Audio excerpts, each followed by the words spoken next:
So, accounts, this should be working. Making the stream catch up. Coming to someone says, I take you with catch up. But first you gotta catch up.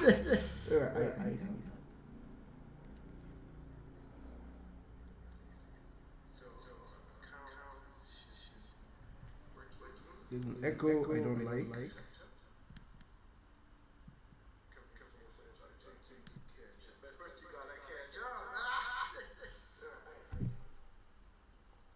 Alright, are we better now? Alright, but first you gotta catch up!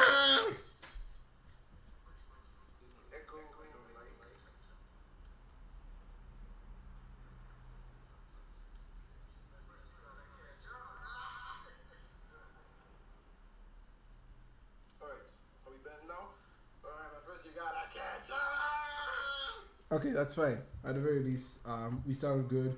Sorry for the long pause, of course. I just had to make sure the audio was good. It's always the audio when it comes to these live streams.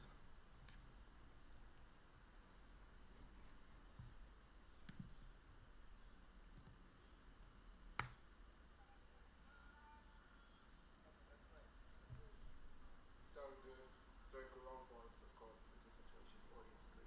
It's always the audio when it comes to these. Okay. Without further ado, howdy Space Rangers, Captain Phoenix here. I'm naked already. That was fast.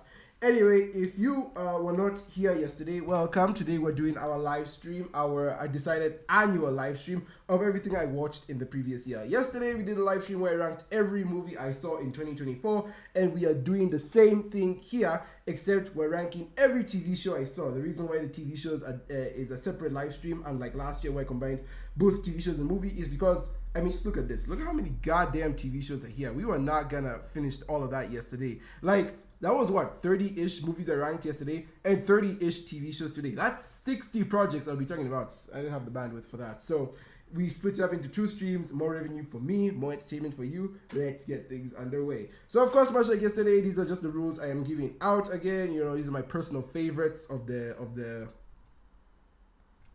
These are my personal favorites when it comes to the TV shows. This is stuff where people will be like, really? You like that? I mean, it's not objectively amazing or anything, but I like it. It's my opinion. That's what this list and these live streams are about at the end of the day. They are about me ranking things according to my own personal opinion, my own personal enjoyment of them, not yours. And again, I'm just kind of giving my own thoughts on these projects. So that's why we're doing what we're doing here. We're not going in terms of the popular consensus. We're going in terms of Captain Phoenix's consensus, which is why, yeah. So we have the personal favorites. They might not be your favorite, but they were my favorite. They just kind of surpassed what expectations I had for them throughout the year, so that's why they're going there. We have the genuinely amazing stuff. This stuff I really consider great. I'm just kind of swimming with the crowd on this one. I think this is great stuff, 10 out of 10.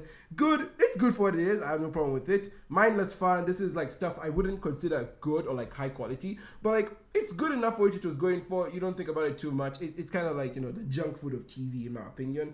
Mediocre, it's just mid. It's just mid to mediocre nonsense you don't like. Utterly underwhelming. This goes for projects where I really had high hopes for them. I'm like, okay, this is interesting, and they just didn't turn out great or amazing. So that's where they go. Underwhelming. Abysmally awful. This is for the most garbage of things I watched this year, and a couple of them will end up on this list. I think there's already 1 or 2.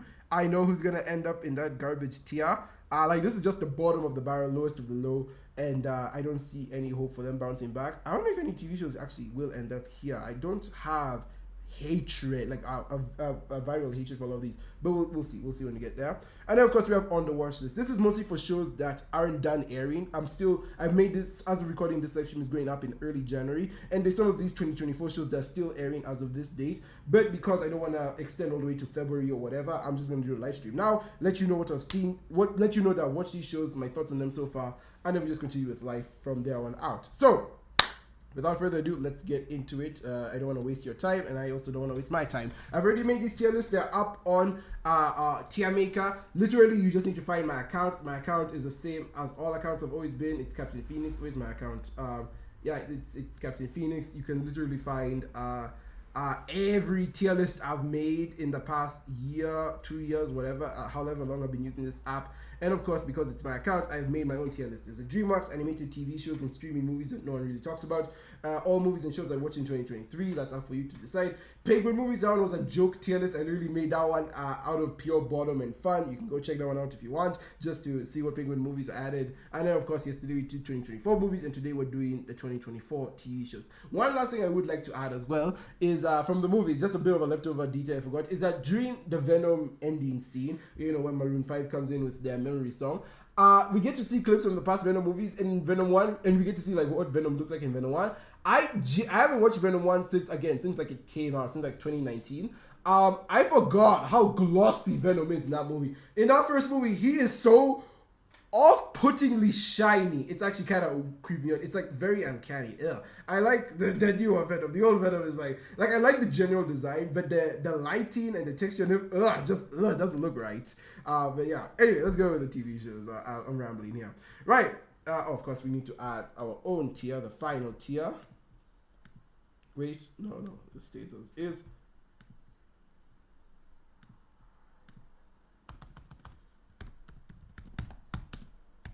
This is just to make life simpler for you guys. There we go. Right, let's do this. So, let's start off with the first TV show of the year, as far as I'm aware, Marvel's Echo. Yeah, this is going in underwhelming. I'm not gonna lie, I don't know the character Echo much from the comics, right? She's very much a new character to me. I only know her from Hawkeye, the Hawkeye show.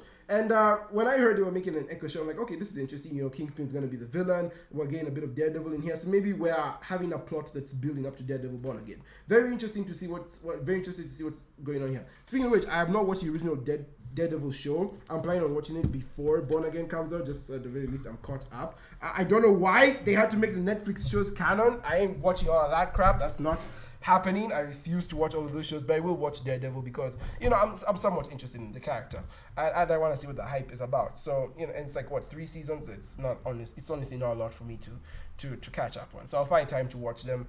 As for Echo, as I said, it's a lead off from the Hawkeye show. I liked the Hawkeye show enough, so this one's a sequel show to Hawkeye. I didn't like it a lot, The whole revenge plot of Echo trying to kill Hawkeye was resolved in, again, the Hawkeye show. And we don't really get to see much of a relationship with Kingpin here. It's mostly done in flashbacks. He's not really an active antagonist until the end of the show. And then, she gets like these weird ancestor powers out of nowhere because, Marvel, you don't think we've had enough ancestor nonsense? You don't think Black Panther was enough? I don't know. It's a show that promised quite a bit and very much under-delivered. I am glad at the very least they didn't waste our time. It was only 5 episodes long instead of the usual Marvel 6 to 8, so I like that. But really, there's not really much to be impressed with this show. There is one thing I really do like, one thing I really admire about the show, and that is the Native American representation. If I'm not wrong, Navajo tribe. If I'm not wrong, the Navajo representation. It was really strong in this episode. I really like how we dove into their culture, how we got to see a lot from their different sides. I really like that. I really like how we get this glimpse into this world that American media doesn't normally show. Because when you think of Native Americans, when you think of the original Americans, you think of the Americans of today, right? The regular white people and whatnot. But you remember, no, they were original Americans before these guys. And I don't know, something about the Navajo and the other Native Americans really make me wonder what America would have been like if, the Europeans never showed up. But besides the alternate history thoughts, I do like the Navajo representation here. It's very not shown in other American media. So I really like how Marvel took this opportunity to try and bring it to the forefront. Apparently, I think, if I'm not wrong, they actually did approach the national, museum or park of the Navajo people. I really like that. Really cool touch. And it's the only thing that saves this show from going into the abysmally awful tier. It goes into utterly underwhelming, I will say. Because aside from that one thing, I didn't really like the show. I also don't like the main character much, like Echo, right?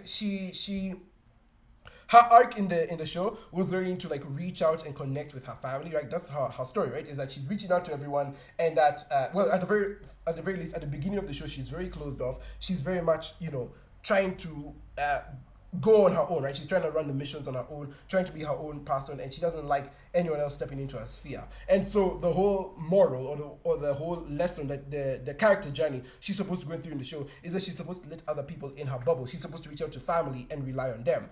And it's there's this cousin she has who apparently she was like really close with during her childhood, but like we barely see that many interactions with them as kids, and even as adults we don't get that many interactions with them talking. Like there's this really weird setup where they're setting up the main character Echo to talk to her cousin, and they just don't go through it. We don't actually have a conversation between them. They kind of have a quick spat, they part ways, Kingpin kidnaps the cousin, they meet up in the finale, and then all is well with the world. I don't know. Very weird to me. I don't like how the characters communicate this show. Very underwhelming show. Very poor. I didn't like it. But as I said, the Navajo representation is what keeps it above the abysmally awful for me.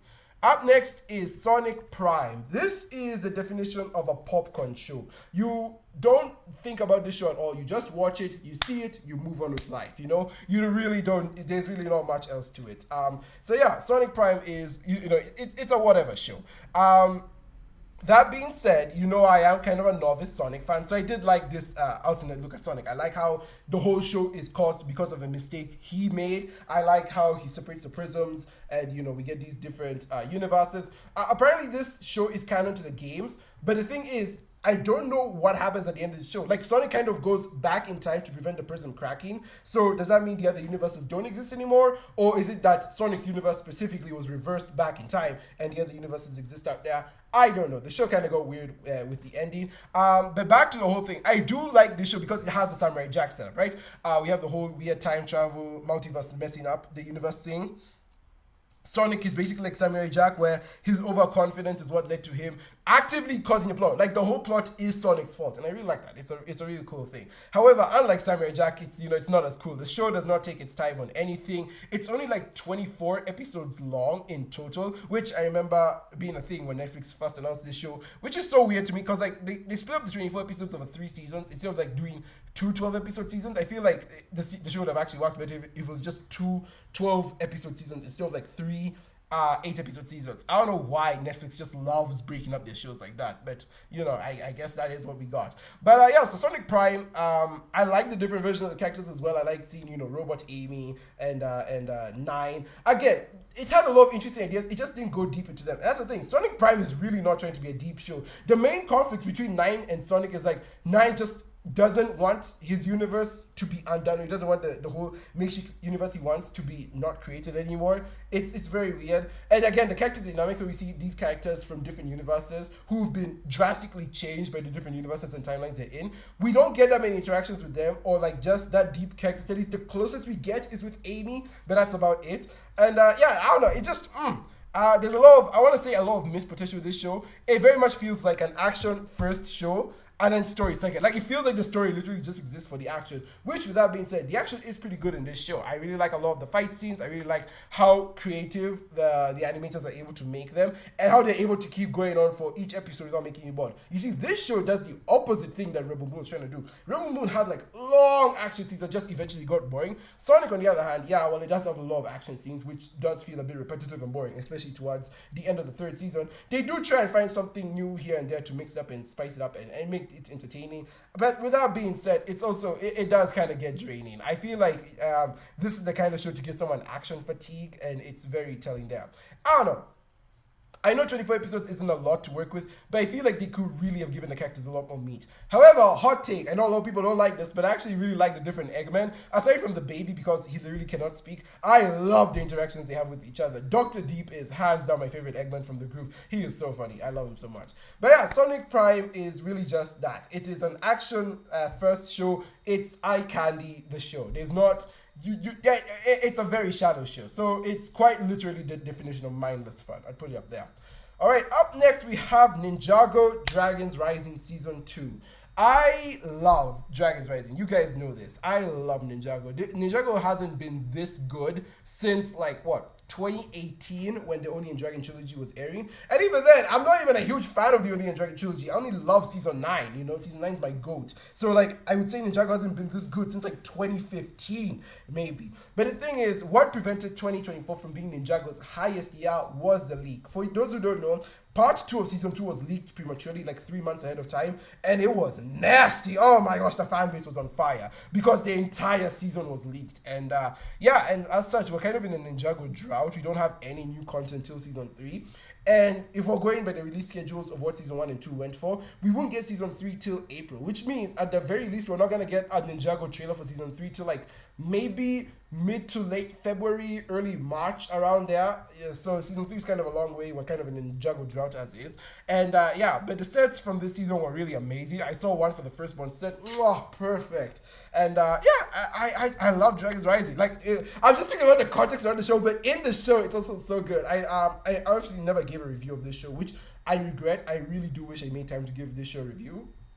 But again, just my quick thoughts. I love the idea of the realms merging, new powers emerging, and like just exploring this world. And that's what I really love about Dragons Rising. Unlike past Ninjago seasons, it's taking its sweet time to really explore the world, really reveal new locations and characters for us to meet. And I love that. It's a show that's all about Ninjago's lore, and that just makes me happy. One thing I do not like about the show in general, though, is a lot of the retcons they make to the OG show. I understand you need to make these retcons in order for their story to work, but like, some of them are just unnecessary, man. And the fact that we've gone 2 seasons without seeing Firstborn, you know, the mother of all dragons, is so weird to me. But season 2 on its own, I love it. I love the first part, the Blood Moon arc. I love the fact that we finally focused on Kai, that we got some development for him. I'm not gonna go on Kai too much because I already made a video about him, which, you know, go watch that video. It's like, it's a very recent video I made on my channel. Like, I made it like a month ago or something.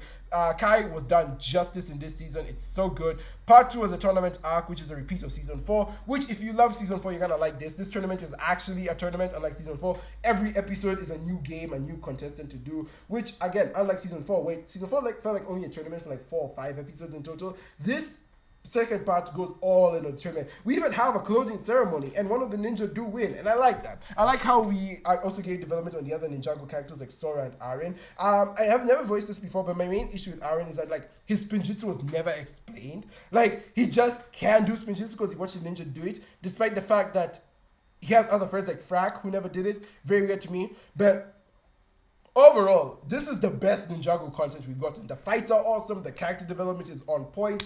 I already talked about, no, the animation looks good. And I just love the fact that we're finally focusing, or more focusing, on the world building and lore of Ninjago. Makes me very happy. Cannot wait to see how this series is going. I'm hearing a lot of people say it was planned for 7 seasons. I don't know if that's actually going to be the case. I don't know if we're going to see the Source Dragons at the end of this all. But, you know, I'm here for the long run. Dragons Rising is definitely my go-to Ninjago cup of tea. What a worthy successor and one of the best soft reboots I've ever seen.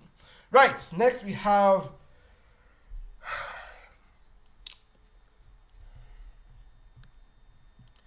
the live action Avatar: The Last Airbender. So let's just get this out of the way so we can move on with our lives. You guys know this. The Last Airbender is my favorite show of all time. It is tied for first place. This show and Attack on Titan are 2 of my favorite TV shows of all time. They are so good. I love the world building. I love the character development. Everything is great with those 2 shows. Now let's talk about Avatar specifically. I have loved Avatar ever since I was a kid. I remember watching it back on Nickelodeon. I remember watching the dumb live action movie. I remember Legend of Korra and obsessing over that as well. Avatar was my bread and butter for the longest time in my life. So it means a lot to me, right? And when I heard that Netflix decided to do another live action adaptation of the show, my obvious reaction was, why?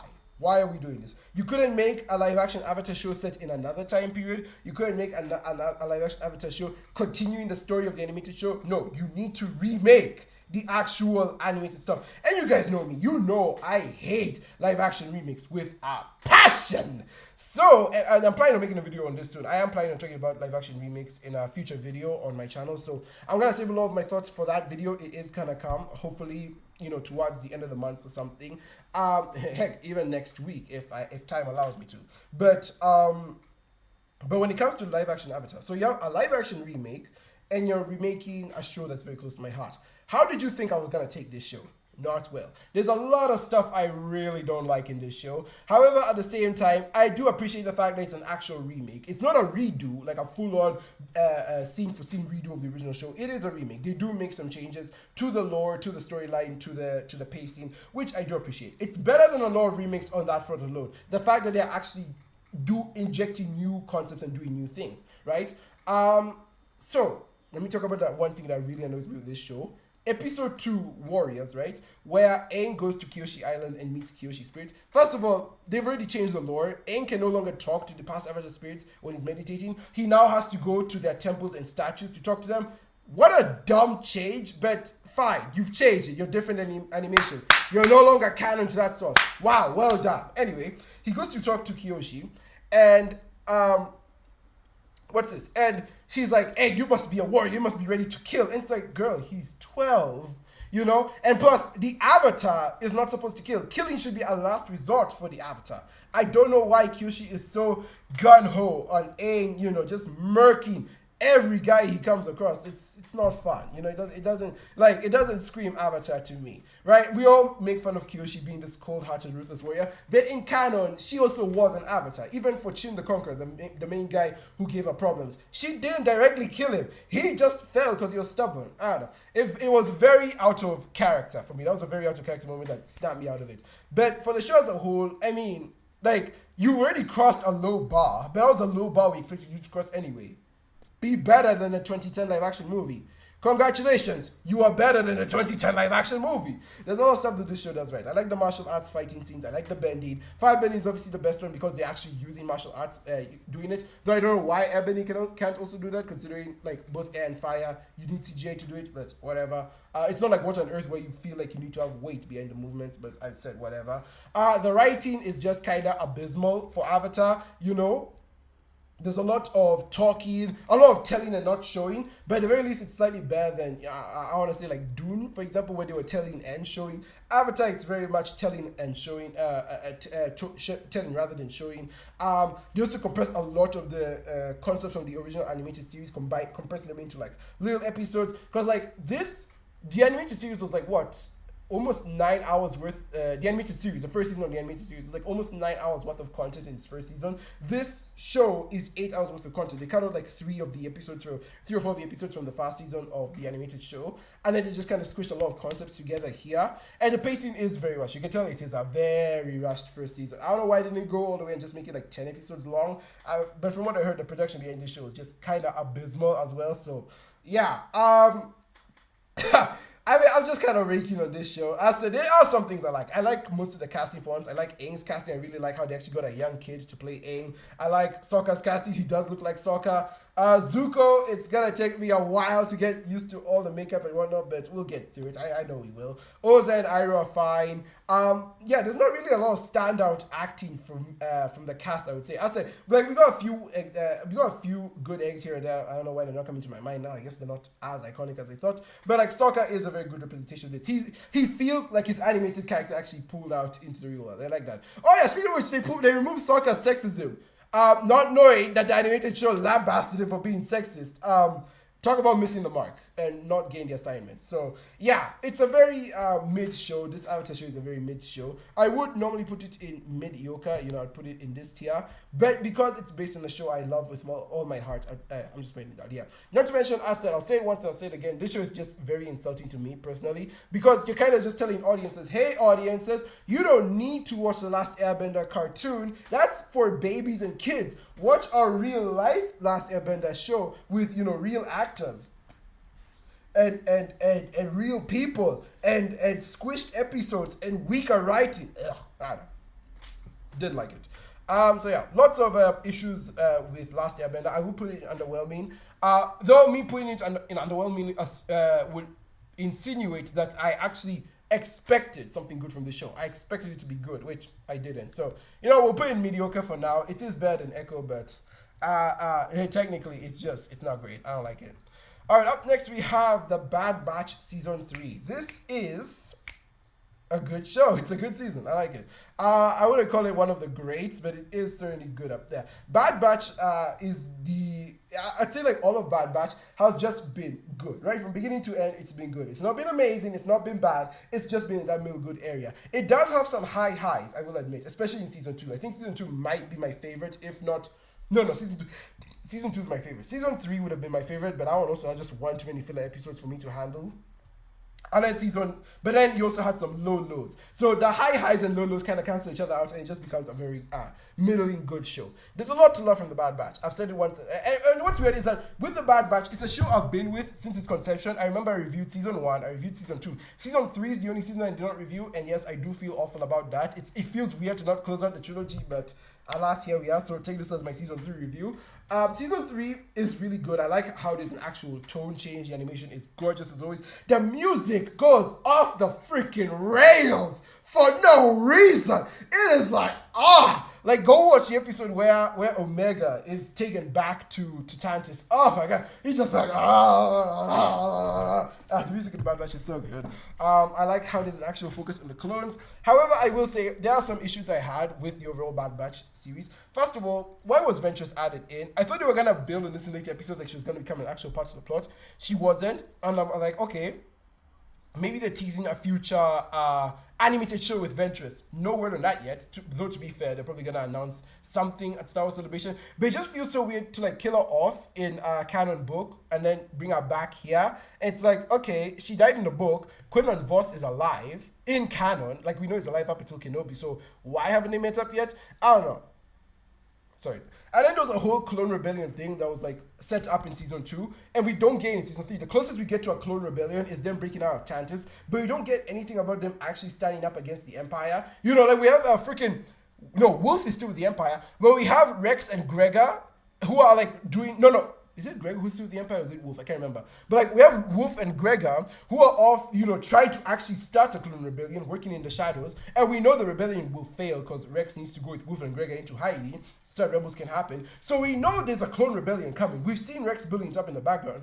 Yet we're not doing it for some reason. I don't know, it's weird to me. Like you'd think the final season of The Bad Batch would go out on a big bang and have them join in the clone rebellion and then they all lose, right? A lot of people are actually expecting Vader to come in and shut this whole thing down. But we didn't get that. Instead we got a final rescue mission which was focused on The Bad Batch, which I like that. The show didn't lose its identity. It didn't forget who it was. We focused purely on The Bad Batch and then it just kind of ends, and then we get a time skip, and it's just over, we get a time skip, and that's it. The show's done. No more show. So I'm just wondering, are they saving the Clone Rebellion for another show? Are they, what do you call it? Are they, are we just done? It's weird. I also remember a lot of people theorizing which Bad Batch characters would die because we really thought a lot of Bad Batch characters were gonna die in the finale, and surprisingly, none of them did. We all made it through okay. The only one who actually died and stayed dead was Tech, which is crazy to me. I legit thought they were gonna bring Tech back in season 3, and they didn't. They actually had the balls to kill him off and have him stay dead.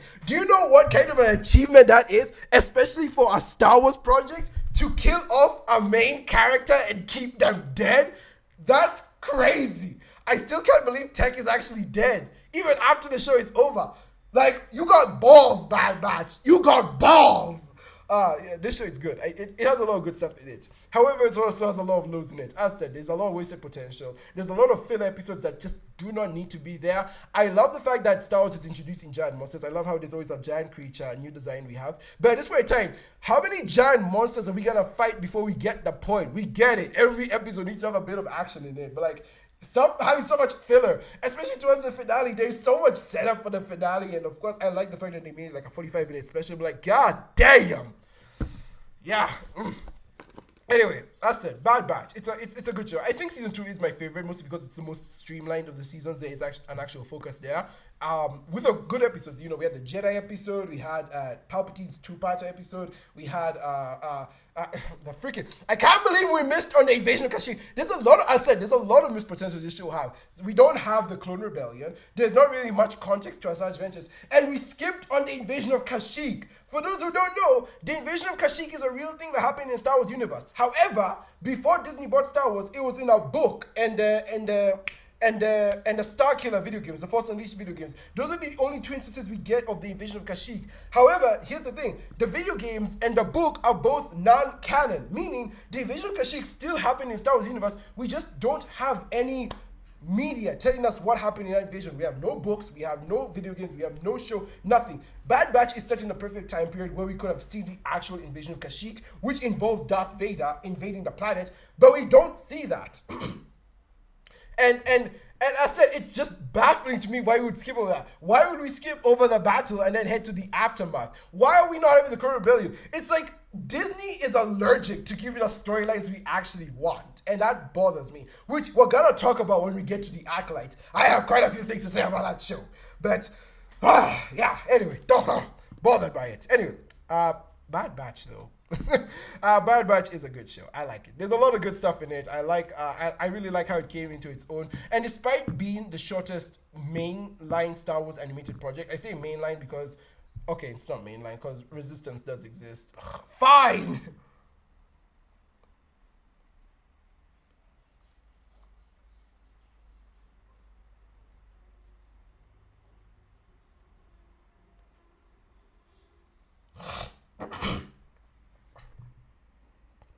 All right, sorry about that, y'all. So yeah, I was saying, Bad Batch, despite being, I was gonna say the shortest mainline series. It's not really the shortest mainline series. Despite being the fourth animated Star Wars show, right? Because we have the mainline animated series are Clone Wars, Rebels, Bad Batch, and Resistance. So despite being the fourth mainline Star Wars show, I'm glad that they found their footing real quick. Clone Wars, in my opinion, didn't find its footing until like the third season. Rebels didn't find its footing until like halfway through season 2. Resistance didn't find its footing at freaking all. So I'm glad Bad Batch was able to find its footing pretty quickly, focus solely on the clones. And it found its footing pretty well. I'd say like towards the end of season 1, season 2, around there, it kind of knew what it was doing. And I like that. I like how it very much tried to stick to its identity, not be a larger Star Wars project, tie into the larger picture. It really tried to stay in its own bubble, despite, again, a lot of missed potential in that bubble. And it really was about the Bad Batch. It really was about this family. And I like how we grew to like a lot of these characters. I feel like Rekka is the only one who I just didn't develop with that much, but I like the focus we got on Tech, Hunter, of course, Omega's relationship. Echo has been shafted like no one's business. My poor Echo has been taken to the side. Okay, I brushed up against the mic, just wanted to make sure we're good. My poor Echo has been brushed to the side like he's a non-character in this series. I'm glad they actually gave him something to do in the finale. And Crosshair, of course, has the best arc. His episodes were the best out of everyone. So, good show, but a lot of stuff holding it back from being amazing.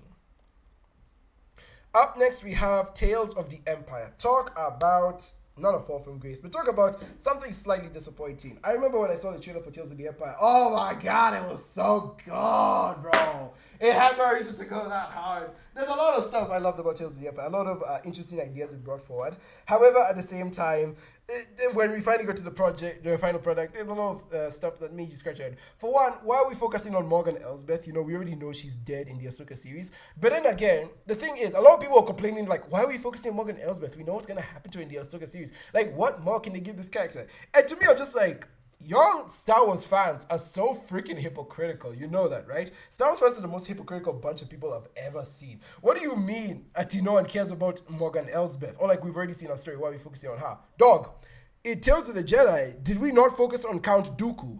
Count Dooku has been dead since 2005. And yet they made a short series of episodes about him. Why can't Morgan get that same treatment? I tell you, Star Wars fans, again, hypocrisy. That's their bread and butter. So I'm fine with us getting something on Morgan Elsbeth, but yeah, it does feel weird, like we're putting so much on her, like, oh, she's the one who came up with the TIE Defender project, not Thrawn. Excuse me. How do you have Thrawn in this series and then do very little with him, And then on Barriss Offee's side, this one is frustrating because like all the fans wanted to know, is Barriss Offee alive? Is she dead or alive? What's going on with her? And the show and Tales of the Empire tells us, well, you're gonna have to keep thinking about that question, aren't you? Because she is stabbed at the end of the series. But like whether or not she's dead or alive, we don't know. I'm just gonna give myself comfort and assume she's dead. All right, I'm tired of being around the bush. At this point in time, there's no benefit to Barriss being alive post Revenge of the Sith. I'm just gonna assume she's dead and leave it at that. We can have what's her name?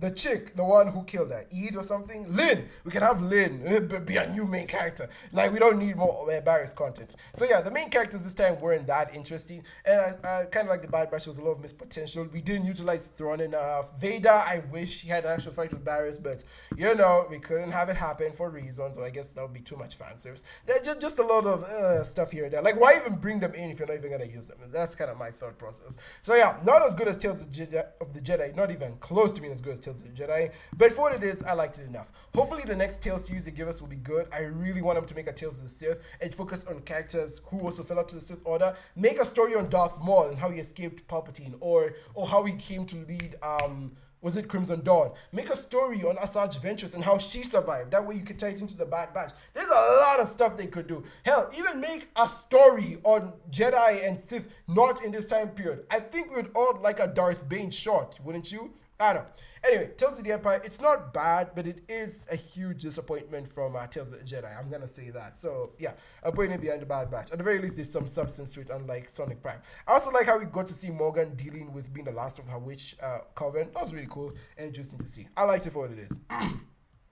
Up next, we have Invincible. This does count. I'm counting the whole of Season 2, not just the back half of Season 2 because, screw you, Amazon. But hey, we're getting Season 3 this year, so you know what? Things could be worse. But yeah, Invincible Season 2, I loved it. I love a lot of Invincible. It's easily become one of my favorite superhero show of the decade, I would say. One of my favorite shows, period. So yeah, I mean, there's not really much else to say here. One thing I just really loved about Season 2, like one thing I really just took away from it was Mark's character. I love the strong, ironclad will he has, how he refuses to fall to the dark side, how he refuses to be known as his father, and how he doesn't give in to pressure. Like, this kid, he knows peer pressure. And I love how Invincible, despite being this, graphic, gory show, showing how the world is a horrible place, you still have some genuinely good characters like Mark. You still have some genuinely good heroes and whatever who want to do right in the world. And I like that. I like that little stuff. I like it. It's kind of like Attack on Titan as well. Well, the world is horrible, but you have some people who genuinely want to do the right thing. It's way better than having like full-on nihilistic shows like The Boys, which to this date I still refuse to watch The Boys. You cannot make me. So I'm glad that Invincible is kind of like my side to that. Invincible is like, yeah, The Boys, but done right. I like it. There's a lot of cool world building in here. Again, I love the fights in the show. The animation could afford to be better. I'm not gonna lie, they could afford to put a bit more budget in the animation. I'm interested to see whether Season 3 will improve on this, or if it's just gonna be kind of more or less the same style animation. Amazon, freaking give your animators a budget to work with.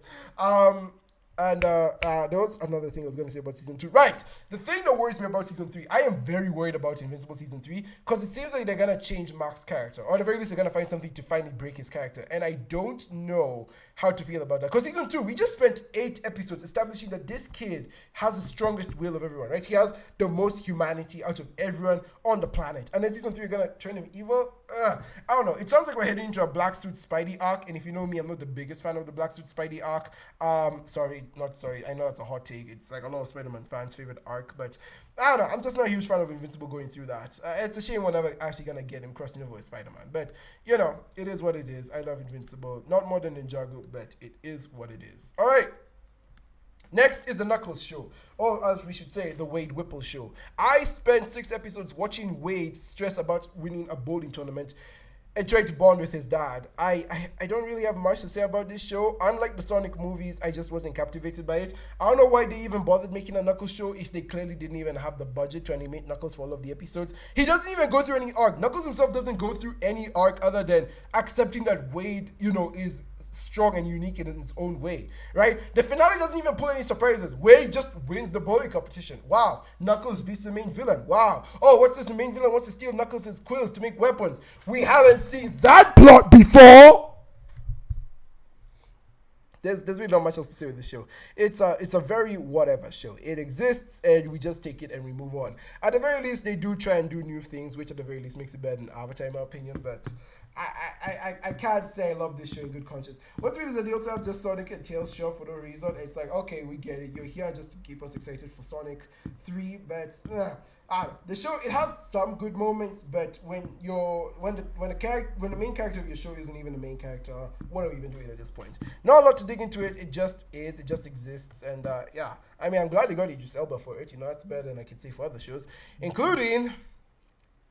Okay, so we're not even going to talk about this one, right? Like, we're just going to put it here. So, full disclosure, I haven't finished Megamind Rules. I haven't bothered finishing the first season, and I don't plan to. I watched the first 8 episodes when they came out. They were all bad. I heard the next 8 episodes are pretty good for what they are. Like, there's actually some interesting concepts there. Metro Man returns, woo. But, like, I don't know. I really don't count the series, the sequel movie and the series as canon. So, there's not really much making me want to watch the show. It's just it exists, but it's complete garbage. It's complete poo-poo, you know? This is the worst of 2024. We're definitely not going any lower than this. Megamind versus Doom Kit and Mind Rules have definitely burned me more than most. I am just jaded. Dreamworks, just stop. You've milked the franchise. We get it. You made your money. Let's go. Up next, a show I actually want to talk about, which is crazy because like we went from a horrible DreamWorks TV show to an amazing DreamWorks TV show, and that is Jurassic World Chaos Series. Now, for those who don't know, I watched Camp Cretaceous. I liked Camp Cretaceous a lot when it came out. I think I actually reviewed the whole series. I remember I made a video on season 1, season 2. I can't remember if I made a video on season 3. I probably did, but I can't remember. Season 4, I didn't make a video, but I did combine it with my season 5 video. I do remember I've made a video on season 5. And I probably combined the season 4. I probably combined my thoughts on season 4 and 5 in that video. But as it stands, I think I have like 3-4 videos on Camp Cretaceous, so that's quite a lot. So it stands to reason that I'll be excited to watch Jurassic World Chaos Series. And let me just say, I watch Chaos Series and I love it, not just because I'm a Camp Cretaceous fan, but because it's genuinely amazing, guys. I love this show with all of my heart. It's so good. We only have 2 seasons so far, and it is easily the best Jurassic Park content we've gotten since the first movie. Like, this show does the one thing the movies never bothered to do, and that is world building. There is so much good world building in this show. We finally get to see dinosaurs out in the modern world. That's all we were asking for, Dominion. It was that simple. I don't know if it's because the show is animated, so they were able to, make the dinosaurs cheaper. We're able to get a dinosaur in every episode, which, by the way, that's another blessing. We have a dinosaur every episode. Dog. Like, we have so many interesting concepts. We have a freaking blind baryonyx. We have the red raptors from the movies. The show is more adult. We actually get to see some kills, not all kills on screen, but some kills. Like, the tone is heavier. The plot is more streamlined. I love it. I love it. Like, this show is what Star Wars Resistance should have been. Much like how Star Wars The Clone Wars was able to redeem the prequel trilogy, Star Wars Resistance was able to redeem, Star Wars Resistance should have redeemed the sequel trilogy, but it didn't because that show sucked. Chaos Theory is redeeming the Jurassic World trilogy. They somehow found a way to make Dominion engaging, to actually build off the ending of Fallen Kingdom. They finally make Fallen Kingdom not feel pointless anymore. I love this show. And what's more is I love the human characters. You guys know, in monster movies, I absolutely hate the human characters. I hate focusing on them and trying to get an emotional attachment with them because they're all the same. They all have one little basic thing to make us sympathize with them. But because I've grown up with the Camp Cretaceous family, because I've grown up with these same 6 characters from the first series, I love them. I'm attached to them, and I want to see them grow and develop and make it to the end. This is how you do monstering right, Hollywood. And it's a shame that no one's watching this series. This is easily peak Jurassic Park content. I love it so much. I love it. Honestly, I think after Dominion, I would have been fully cut off from Jurassic Park content, the franchise as a whole, if it was not for Chaos Theory. Chaos Theory just came in and saved the day. It is an amazing show on its own, and it's an amazing Jurassic Park title. There's a lot I love about this. I really do love Chaos Theory. It's so good. I cannot wait for the 3rd season next year. One thing I will say though, that's kind of just eating at the back of my mind, is Jurassic World Rebirth. For those who don't know, in the synopsis of Jurassic World Rebirth, the new movie that's coming out next year, they say that most dinosaurs have died out, and they're like largely secluded to the tropics region, whatever the frick that means. And that means because most of the dinosaurs have died out, our main characters are gonna have to find a way to preserve them or study them before they can go extinct again or whatever, which just annoys me a lot. I know the movie takes place 5 years after Chaos Series, so at the very least you get 5 years of dinosaurs. But like, at that point in time, what's the point of the world trilogy? What's the point of introducing dinosaurs into the modern world again if you're gonna kill them all off immediately? What's the point of enjoying Chaos Theory and seeing all these dinosaurs, breaking out and wreaking havoc if we know it's not gonna mean anything in 5 years? You see what I mean? It kind of bothers me. And of course, the movie's being directed by Gareth Edwards, the same guy who directed Rogue One and Godzilla 2014. Gareth Edwards is good. He's a great director. No shame on him. Like, no shade on him. He has a great style, and he's also very much known for taking things back to their roots. What I mean by that is, like, if you give him an IP against Star Wars or the Monsterverse, he will take that IP, take it back to its roots, take it back to what people loved about that IP, and then bring it in a new, refreshing way. He's basically the guy of soft reboots. If you want a soft reboot, you'll go to this guy, which makes sense why Jurassic World Rebirth is being helmed by this guy. The only thing I don't like about Gareth Edwards is that he knows what the fans want. He knows exactly what you want to see from a project, and he'll take his sweet time time giving it to us. I don't know if he thinks that he's making us earn it, but like, if I'm going to see a movie for something I like, I'm not gonna wait forever to get it. You know what I mean by this is like Rogue One, for example, the Darth Vader hallway scene. He teases us with a bit of Vader, and then he leaves, and then he doesn't show up until the very end. Godzilla, in the entire 2-hour Godzilla movie, we only get like 11 or 12 minutes of actual Godzilla. What the frick, man? I'm sorry, but to me, that's the main reason why it's my least favorite of the Monsterverse movies. Come and bite me, I don't care. But I really do not care about the humans in the Godzilla 2014 movie. I like the main characters in Rogue One, so I'm cautiously optimistic for Rebirth. I'm hoping I like the characters in Rebirth. You know, again, Scarlett Johansson is the main character. So I'm hoping I like the characters in Rebirth. I am hoping we get some cool dinosaur action, some cool dinosaur kills, and that the dinosaurs are actually relevant in the movie. Like, they actually are a consistent present force in the movie, rather than, you know, again, taking us 3 times to get them, seeing 1 or 2 here and there, maybe a roll before the end credits just to make us feel like we didn't waste our time. I don't want that, right? I want less Godzilla 2014 and more Rogue One, if you get what I'm saying. And even then, like, when I say more Rogue One, I mean more Rogue One, but also just shove a bit more dinosaurs in there. I would be very pissed if, like, Rebirth has less dinosaurs than Dominion, because, like, at that point in time, what the frick are we doing? With that being said, Chaos Theory, I love it. I enjoy it. Go watch it. Especially if you're a Jurassic Park fan. All right, next we have Iwaju. First of all, let me just say I am so grateful that Disney is continuing to make African content. In 2022, they made Kizazi Moto, which is basically like Star Wars Visions, but for African media, and I loved it. Of course, most of the African episodes are South African. We get it, South Africa. You're the states of Africa, but you know, United States of Africa, but you don't need to take everything. You know that, right? And then last year we got Iwaju, which is, you know, apparently it was originally supposed to be a movie, if I'm not wrong, but they cut it into a TV show for whatever reason, so it got the reverse Moana 2 treatment, and it's fine. I like it. It's based in Nigeria, which, again, much like South Africa, Nigeria just stealing all of Africa's spotlight, aren't they? But yeah, it's based in Nigeria, futuristic Nigeria, which I love. I love seeing different takes on what Afrofuturism looks like. I mean, but at the same time, it's also just kind of basic Afrofuturism. Oh, we got fly cars. Oh, we got robotic geckos.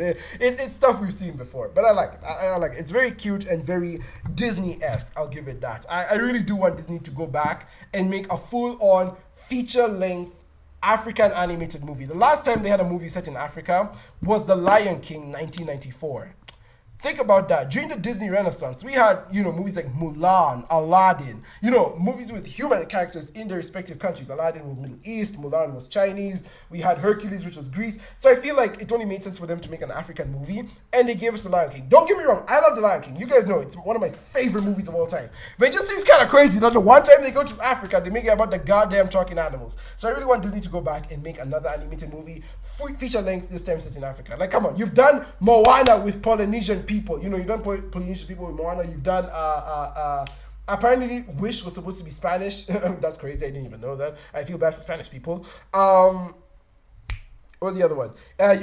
Frozen is supposed to be Northern Europe. So it's like, you know, give us African something. Give us a freaking African Disney princess Disney. We earn it. We've earned it at this point. So yeah. Anyway, Iwaju, I liked it. It was good for what it is. It's a cute show. Not really a lot of weight and much, you know, stuff to it. All right, up next is Smiling Friends. This is a funny show. I like this show. It's very much got that Gen Z humor, not XD lol humor, but it does have enough randomness to make it sound its own. I've heard a lot of people say that this is like the adult version of Gumball, and I can kind of see that. You know, we have the different animation styles, the different wacky concepts, and yeah, there's a lot of stuff I like about Smiling Friends. I really love episodes like the red guy, I'm forgetting red guy's name. His Odyssey. Like, for some reason, they just decided to have a bigger budget for that episode. I remember there was the Brazil episode, which was funny. That one was all dialogue. That was an episode just dedicated to dialogue, and it was still somehow so freaking hilarious.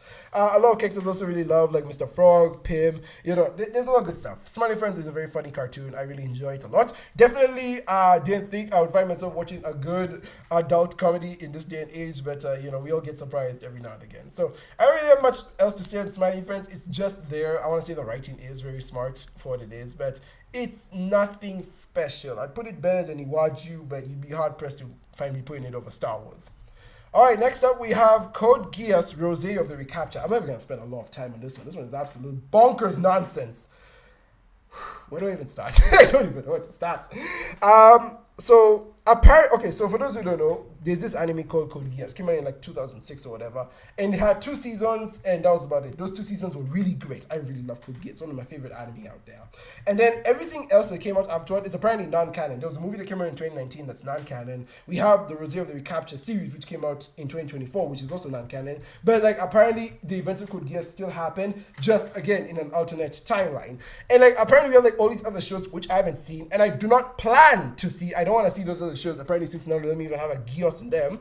But come to Rosé of the Recapture, which is apparently like the end game of the Code Geass series, right? This is what we've all been building up to, the big finish, and it is so strange. I'm not gonna lie. There is a lot of strange stuff in Rosé of the Recapture. First of all, the plot didn't make sense at first. Like, I was so confused as to what the frick was going on. I mean, eventually it did kind of make sense. You know, I had to mellow things out. But then, like, we have, you know, the main characters, you know, fighting for the resistance. It's basically like Star Wars. You know, Star Wars is always going to be the same story. There's always going to be an evil empire. There's always going to be, you know, rebels and good guys fighting for the good side. So that's kind of what that's kind of like what Code Geass was supposed to be. We always got to have a big evil empire to fight. We always need a Geass user. That one I will stand by it. We always do need a Geass user. But like, we always need an evil empire to fight against. There's always going to be war. There's always going to be a rebellion. There's always going to be issues, right? That's kind of like what Code Geass is. We're kind of going through the motions again. Of course, major big difference is our main character is like the niece of Lelouch, if I'm not wrong. And this show just decides to, in the middle of nowhere, hypersexualize her. From like the middle of the series, like I think the anime is like what, 10, 12 episodes long. From the middle, from like episode 5, 6 around there, they just decide to like hypersexualize her for no reason. Like in this one episode, they have her in bondage. And I'm like, what?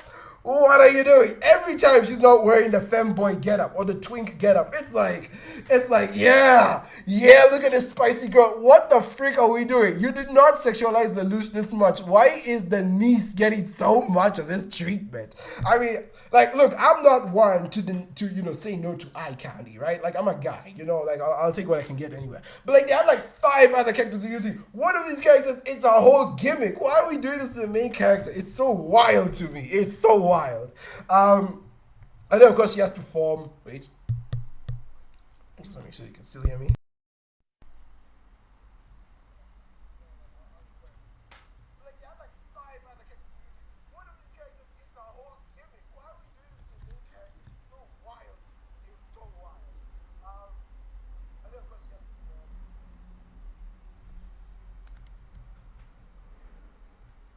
Okay, so and then, yeah, she falls in love with the main the deuteragonist, who like she mind controls, which of course is kind of the same as Lelouch and Suzaku, except, you know, it's still a friendship, it's true love. And then, you know, I sacrifice, you know, your dad sacrificed himself for me to get to you. And then of course he sacrifices himself at the end because, you know, it's not a Code Geass property if it doesn't have a bittersweet or unhappy ending. And I don't know, to me this show is so messy, but at the same time I can't hate it because it does have a bit of that Code Geass charm and energy and spirit into it. It's just, but it's a very wild show. I'm not gonna lie, it's a very, very crazy show. I'm putting it ahead of Sonic Prime because, like, what the frick are we doing here? All right, next we have the Acolyte. Buena. I don't wanna be with you. Alright, let's talk about the Acolyte, right? I was one of the people who was actually on this show's side before it came out. I remember a lot of people were hating this show before it came out. You know, like, oh, we got Leslie Headland. I can't believe they got, you know, the chick who used to work for Harvey Weinstein in this. She's gonna make this show crazy and woke and all that stuff. The other Star Wars chuds and fans like yapping about. You know, it's the same song we've seen over and over, right? Nothing new.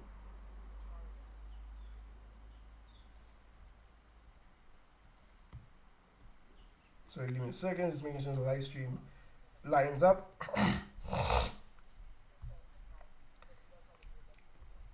Oh, we have 3 people in chat. Hey, what's up, chat? Say hi. So remove that. There we go. Okay. What was I? Yeah, so I was on this show's side. I was like, guys, come on. Like, let's give it the benefit of the doubt. We're focusing on a new era of Star Wars. This is no longer like the main Skywalker saga era. We're in the High Republic era. We are focusing on, you know, Sith undercover and Jedi doing their thing, right? It's the slow breakdown of the Jedi Order. Let's see how this works out. Maybe if we're lucky, we'll get a cameo from Darth Tenebrous, who was like Darth Plagueis' master. Let's see if we get anything new. And what we got was a big fat mess. Oh my gosh, this show is so messy. I mean, let's just get my expectations out of the way first. I really wanted this show to be a show about a Sith going undercover in the shadows, trying to take down... Anyway, and then, yeah, so back to the show, right? The mystery sucks. It doesn't even tie into the main plot. Like, Kimia wasn't there when the girls were young. He wasn't one of the Jedi on the mission. He doesn't know why Osha and May are so special. So why was their past so special to him? Why did he have such an interest in them? Why are the main characters so bland? We have May, right? May is the killer. She has her motivations flip-flop every episode. Girl doesn't know what to do with her life. She's back and forth and this and that. I want to be with my sister. No, I don't want to be with my sister. I want to kill you. No, I don't want to kill. Ah! And then we have Osha, who is the flattest protagonist I have ever seen in a while. I was about to say she's the most flat protagonist ever. Then I remembered Arthur from Joker 2 exists, so I have to hold my tongue. But yeah, she is so boring. There is nothing to dig with this girl. There is no deeper introspection out there. She literally gets turned to the dark side because Kimia, Kimia showed her his special lightsaber. I can't.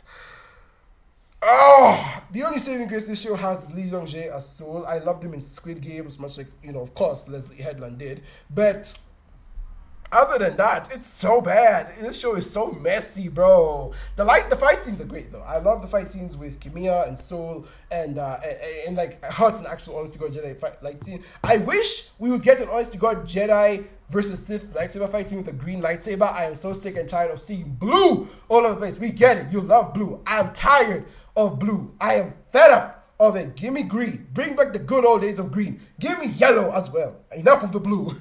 But yeah, we got a nice lightsaber fight scene with them in episode 5 and the finale. That was pretty cool. I liked all that. We got a purple lightsaber whip. I like that.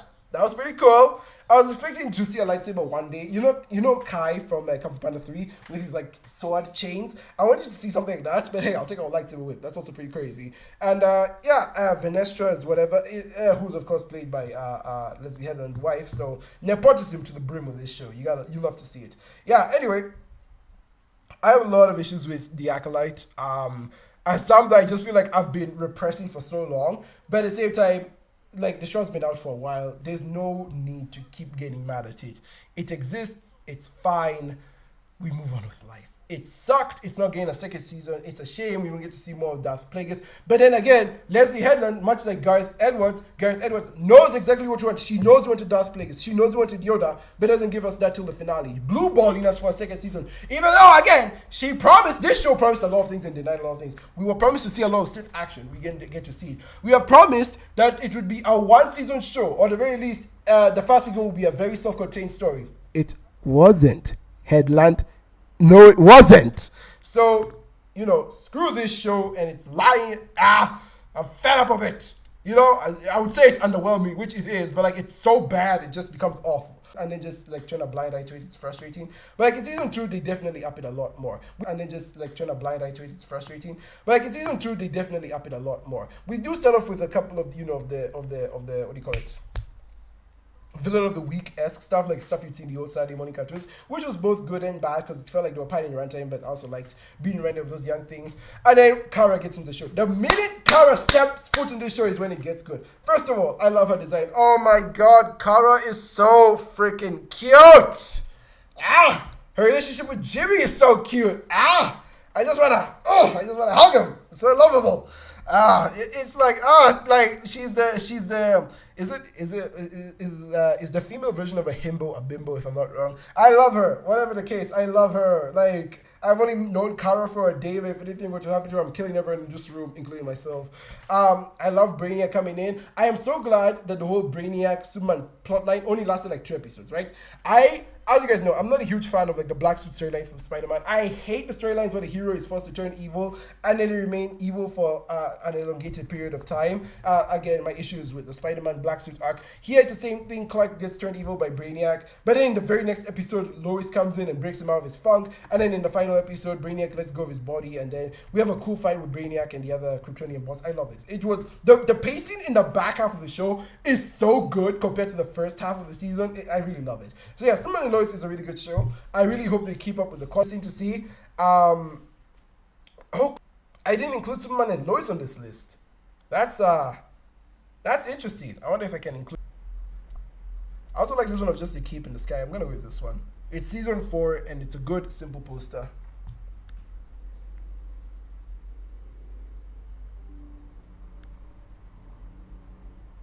I just made sure the live stream didn't cut out when I switched. I don't know why the bandwidth on my phone is absolute crap. It's not keeping up with the live stream. So sorry if anyone is saying anything in chat. I literally cannot see it.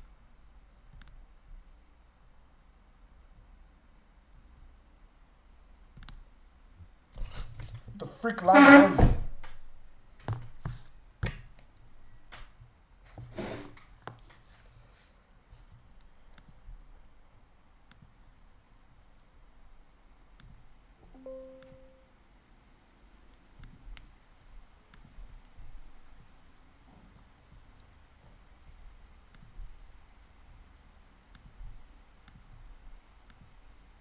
There we go. I'll officially add it to the tier list once the live stream is over, so you guys can rate it yourself as well.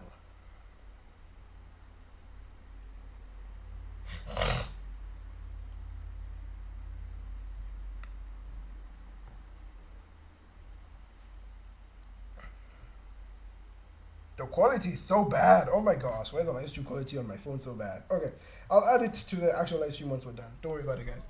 All right, let's continue, shall we? Suicide Squad Isekai. Much like Code Geass, the Code Geass anime, this anime, I had no idea what the frick was going on until the 5th episode. The plot just kept contorting itself weirdly until finally we just, they finally scored a victory and then things started becoming streamlined. I'm like, okay, this is the plot. We're following like this. And then the final episode comes in, and then like we get hit with a final plot twist, which just annoys me. But before we get there, I just want to say something real quick. First of all, I love Clayface in this show. Clayface was hard carry in this show. First of all, he had the bomb in him, and the bomb wasn't gonna kill him. Like no matter what, the bomb wouldn't kill him. So why was he still joining these guys? Why did he join them on the mission? Why were we pretending that he was at risk for anything? Like why were we pretending his life was at stake? I don't get it. Why was he even sticking around? Did he just like these guys that much? Was he just having fun for the sake of it? Clayface had no reason to stick around and he just stuck there. Which, by the way, just to add on that, I love him playing MJ. Oh my gosh. Everything Clayface did was just an MJ reference. I'm pretty sure he in the finale, he straight up he. Yo, am I not live anymore? No, I'm still streaming.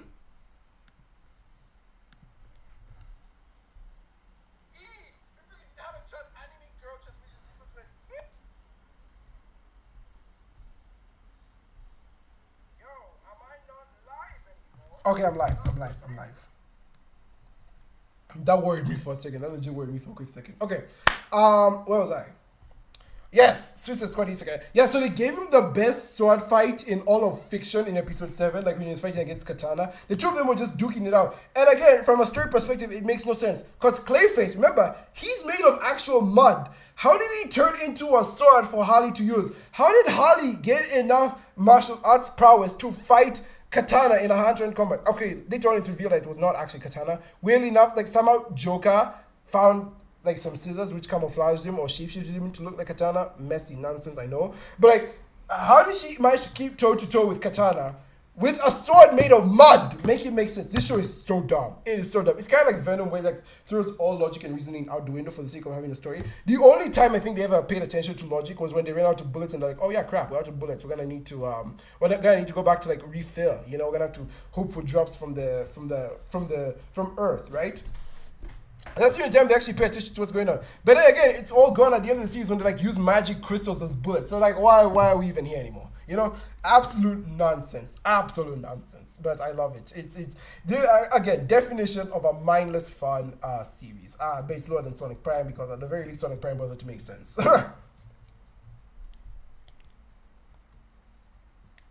Up next, we have Umbrella Academy. If you guys remember, in 2022, I made a video of the top 7 shows I'll never review. Umbrella Academy was on that list. Now, here's the thing. It's not because I said I'll never watch Umbrella Academy. I was watching it at the time. It's just I could never review it. Umbrella Academy is one of those shows that's so freaking weird. I honestly can't begin to describe how I would review it, like explain the story to y'all and give my thoughts on it. It's such a weird show, and I love it because it's weird. Umbrella Academy is a type of superhero weirdness I live for. It is so wacky, and yet it expects us to take every single wacky thing it does seriously. And season 4 is no different. Season 4 introduces us to the wacky nonsense, except I don't like it. I don't like season 4 at all. I don't like a lot of what season 4 does. We have the first episode, which is so slow paced. At first I thought it was intentional. Like, okay, they're setting us up very slowly, showing us the lives of these characters because they want to set up for something later. But then that something later just kind of never happens. And it's like, oh, okay, so we're just being slow and annoying for no reason. Episode 2 gives us Baby Shark, and I'm like, okay, they're being artistic.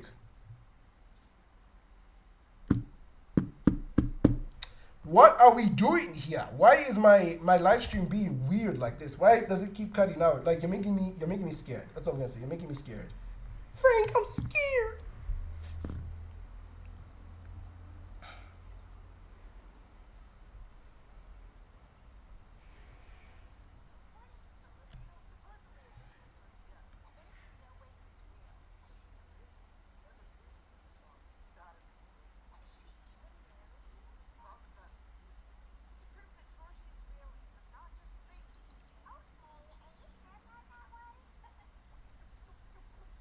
Wait, guys.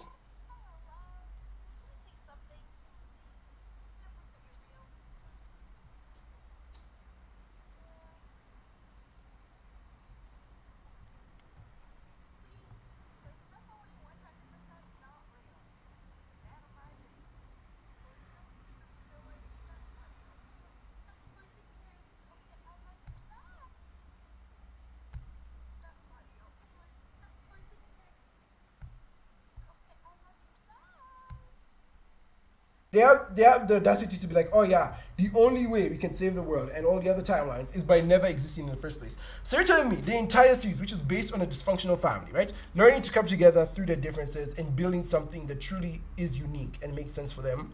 You're telling me we're gonna throw all of that out of the window at the end of the day and just say, oh yeah, no, actually, it would be better if you were never born to begin with. The world would be a better place if you're never born. What kind of story and moral and message and what is that? And before I get some of y'all jumping on my case of, oh, Phoenix, how can you expect morality everywhere you go in a show like this? No, I remember that dumb comment from Ando, from my Ando video. So how can you expect morality in every show you watch? Nah. Umbrella Academy is a different case. You're telling me in a show all about self-hate, you're gonna straight up, or at least a show with characters who suffer from severe self-hate and mommy and daddy issues, you're gonna tell them, oh yeah, things will actually be better if you're not here. What in the mental health did I just watch? Disgusting. Did not like that one bitch. Do better, Umbrella Academy. The first 3 seasons were amazing. Season 2 is my personal favorite. It was so freaking good. And finally having communication between the siblings. But then season 4 just takes a crap on all of that, reboots the universe again.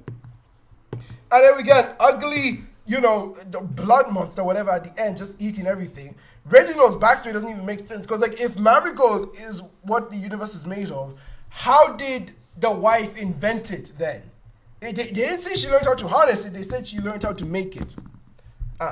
Dumb show, very underwhelming. I've been let down. I was let down so hard by Umbrella Academy. I really love this thing. I consider this thing a masterpiece. One of my favorite shows of all time in the first 3 seasons. Season 4 drops the ball so hard. Oh, don't even get me started on Klaus. They finally cleaned Klaus up. They finally made him no longer a druggie. But then, because he's no longer a druggie, they didn't know what to do with him. The plot straight up didn't know what to do with him. Nonsense. Okay, next up, Rick and Morty the anime. Can I not talk about this one, please? Rick and Morty the anime. I remember hearing that they were making an anime kind of similar in vein to that one shot they did a long time ago. And I was like, okay, interesting. Rick and Morty is going to be an anime. Let's see how they do it. First of all, it's clear that the anime is not in the same canon as the TV show, as the Western TV show. But for some reason, they keep making references to the Western show. It's like, okay, you're not in the same canon, but why are you pretending that you are?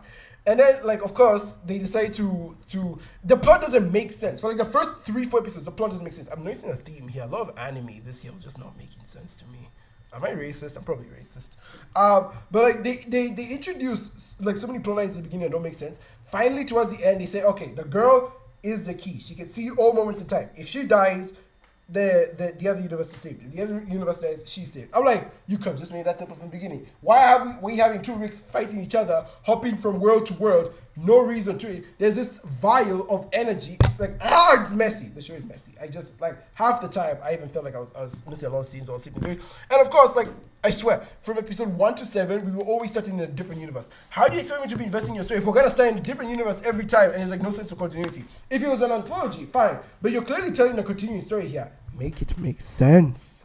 I swear, please, there's got to be an anime here I liked. Okay, there's one more anime here we can talk about. No, 2 more. Okay. Whew. For me, that was racist. I was like, nah, I cannot be bashing an anime this much. This is crazy. This is actually madness. But yeah, so we'll leave it at that. We'll leave it at that. But yeah, Rick and Morty, the anime, messy anime. Of course, episode 9 had to have the predictable ending of the girl sacrificing himself. Who the freak would have seen that coming? And what do you call it? And the finale just decided to gut punch us out of nowhere. Like, that finale was, like, genuinely touching. We got to see Morty in another life, living the life of his dream with the girl of his dreams. Things go bad, but he's able to pick them up at the last second, and then he just dies. Because, of course, he just had to die at the end. Frick you, Rick and Morty, with your cynicalness, looking out in the world and just not appreciating anything good. But yeah, I like the finale. That was genuinely one of the only parts of the show that, like, hit me in a spot I did not expect to be hit, but otherwise, it exists. I can't even say it's mindless fun. It's just, it exists, So, yeah. Not gonna lie, I'd rather watch the Last Airbender show over that one. Not gonna lie, the Rick and Morty anime definitely dropped the ball somewhere. I remember a lot of Rick and Morty fans just decided to drop off the show and not watch it after episode 2. That's how messy it was. Lego Star Wars Rebuild the Galaxy. I had a lot of fun with this one. I honestly wasn't even going to include it here, but I figured I might as well. It's only 4 episodes long. Each is like, 30 minutes? So it's like 2 hours in total. But we get a lot of stuff done in those 2 hours. This show is the closest, aside from Visions, we're going to get to a Star Wars What If. Basically, what if the entire universe was inverted and characters ended up in different places they were not supposed to be, right? That's the plot of the show. And I like that. I like that little setup of seeing everything. A second.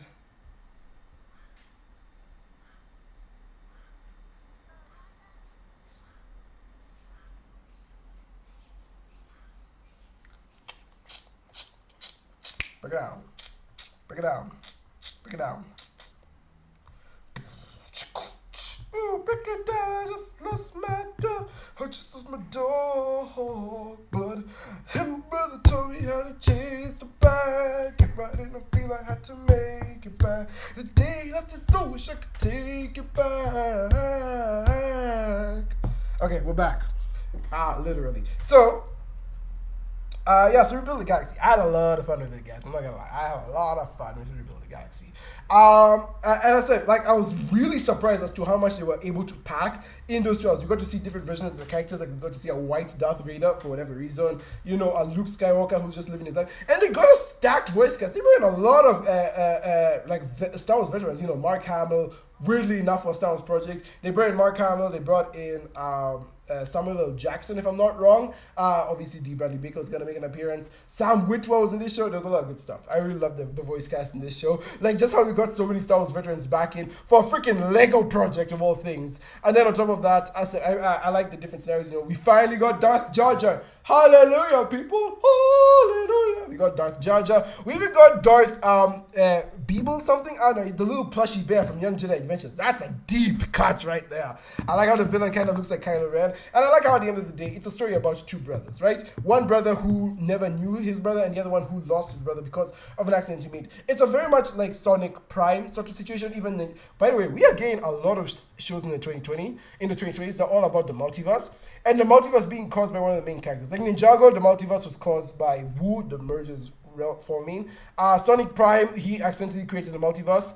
And then we have Rebuild the Galaxy, which was, again, a multiverse created by our main character. And now he has to protect the multiverse from being rebuilt again. Lots of stuff I'm picking up on. Which is funny, because, again, both Sonic Prime and Ninjago Jackson were both animated by the same studio, Wildbrain. So I just find that interesting. Very, very interesting. I was seeing that trend this year especially, but, could be me. But yeah, I really liked Rebuild the Galaxy. It was surprisingly touching, very engaging, very fun. I would not be opposed to a season two, though I don't know why they had to end it on such a cliffhanger. I mean, it's a Lego special. Like, are they really actually planning on making a full-on series with this? Very interesting. But for what it was, it's fun. I really enjoyed this. It's a cute show. I honestly do not have that many crazy things to say about it. I don't know if I want to put it better than Iwaju or Wika. They're both in that same ballpark of like, they're good, they're just not that good. You know what I'm saying? Why does my live stream keep cutting on YouTube? Is it happening for you guys? I swear, I'm not trying to end the live stream. I don't know why it's torturing me like this. Let me switch to another account.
Wow, you are a lot of seconds behind. The live stream is not doing well.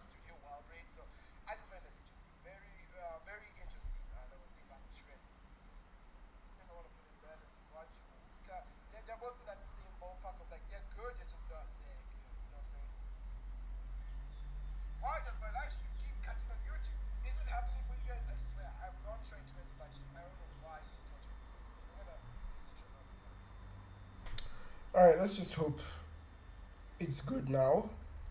I don't know why it's more problematic than yesterday's live stream, but we're almost there. We got like what? 1, 2, 3, 4, 5, 6, 7, 8, 9, 10, 11, 12 projects to talk about. Yeah, all right, let's keep this going.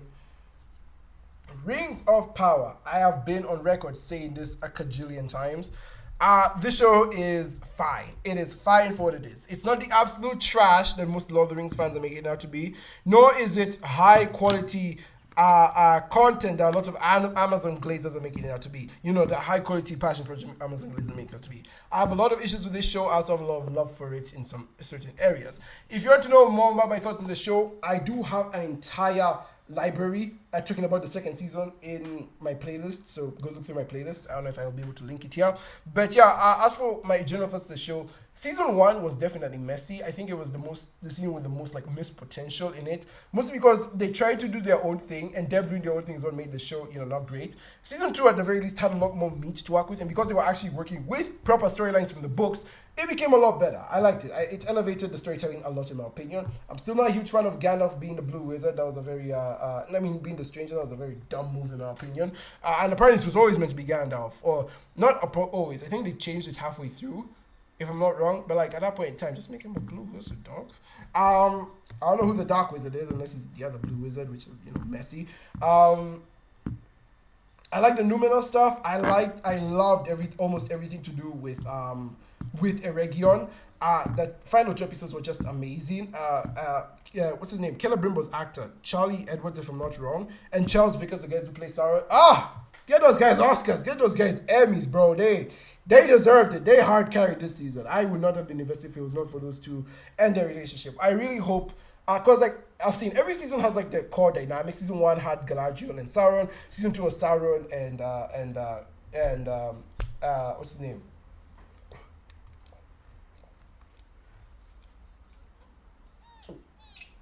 Oh, my ears! I've been wearing my headphones too long. Okay. Yeah. Okay, I'm gonna take them off. I wonder if if you guys will still be able to hear my audio properly. Without them, that's how you get an ear infection, brother.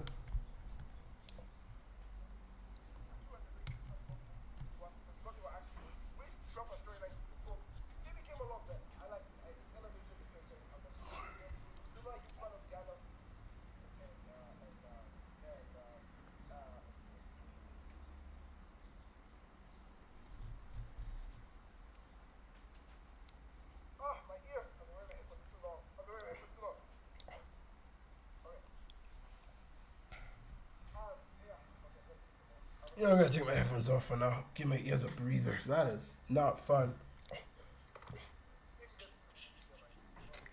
Dog. Okay, yeah, give my ears a breather. Okay, that's fine. It's fine. We'll recover from this. Oh, that is not pleasant at all. Oh, I hope that doesn't cause any issues going forward. Alright, let's do this. Yeah, so Celebrimbo, right? Celebrimbo and Sauron. It seems season 3 is gonna have, I don't know which core dynamic season 3 will have. We know season 4 needs to have a core dynamic between Sauron and Pharazôn. And then season 5 will probably have a core dynamic between the main characters. So I'm very interested to see where they go with this. As of now, Rings of Power is still very much finding its footing. I think it has a solid idea of what it wants to do next. And now that we're slowly stepping into an era where they actually have more canon stories to play with, more stories they can actually choose from their Legendarium, that instead of doing original stuff, I think we can finally do some things justice. I mean, hey, this season gave us an Entwife, you know? That's something the movies haven't done. I think that's really cool and interesting. So I like that. I like that a lot. It's the best of the mid, but still kind of mid. That's where I put it. Lots of live action nonsense in the mid. You'll have to see it. All right, let's continue. Zack Snyder, I already explained why in my previous live stream. I'm just gonna say real quick is that, you know, Twilight of the Gods, it could have been worse. It genuinely could have been worse. To me, Twilight of the Gods reads a lot like Rebel Moon, I would say. You know, it has the same basic structure, 7 samurai. Oh, I was done wrong by this person from an evil, more powerful faction that I'm in. Let's go recruit a bunch of warriors to help fight against them, so on and so forth. However, I will give Twilight of the Gods a few more brownie points over Rebel Moon. For one, Twilight of the Gods is based on mythology. I like that fact. You know, you guys know me, I'm a huge mythology head, huge mythology nut. So I like seeing Norse mythology done in a different way. I like how we also get a different version of Ragnarok. And I like how, you know, we get like 2 Ragnaroks, right? We're gonna get the Ragnarok that's gonna happen at some point in time in the show's future. And then we have a second Ragnarok where like all Norse mythology dies. But like, I don't know why we needed that second one. Like, why did we need Jesus in this show? Why did he need to appear at the end? That was very weird. Not a huge fan of that, I would say. Like, if you're Norse, you know, like, try and stick to one mythology at a time, please. Unless you're doing a huge cross mythology thing. Like, there was another show that did cross mythologies, right? I can't remember its name. But when I do remember it, I remember it. Yeah, it just seemed weird to me. And then the main characters, I didn't enjoy most of the main characters. I like the main character, the actual protagonist, Sigrid.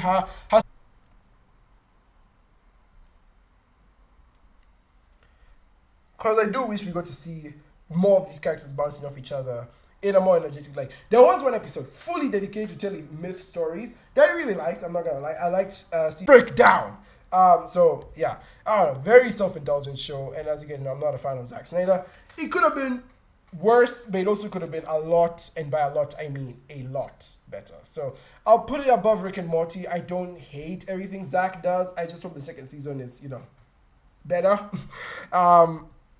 But the action is good. I like the action in this show. It's actually pretty good, not gonna lie. I also like Thor. Thor is really well done in this show. I mean, yeah, they turned him into, you know, a horny rage monster, a rage horny monster for no reason, but I don't know. I like that one interaction he had with Sigurd. It's like, yo, I command storms. I can give you a child. I was like, dang, now that's what a god would do. I don't know. Next, we have the Penguin. Now, a little bit of story time. You guys, I don't know if you guys remember, but on the a couple of weeks ago, I made a video comparing Andor and Arcane. And in that video, someone was telling me, wow, I can't believe you applied morality to everything. Like the Penguin, I like Oswald, I love Colin Farrell, he's such a good actor. Bro, give him an Emmy. He does so well in the Penguin outfit. I love how they made him look so different. You can't even tell that's actually Colin Farrell under all that makeup. I love the waddle he does. I love the relationship he has with his mom, which does kind of get grippy towards the end of the series. But I love how he's so selfish. He is a villain to his core. By the time the series ended, I was begging that Matt Reeves' Batman to beat him up. That's how much I love this show and how much invested I was in it. I love how every episode is a mini movie. Something big happens. This one you think, okay, this is the status quo of the show. This is what the show is going to look like for the next 2 to 3 episodes. Nope, they flip it on its head. Next episode introduces something that just like blindsides you out of nowhere.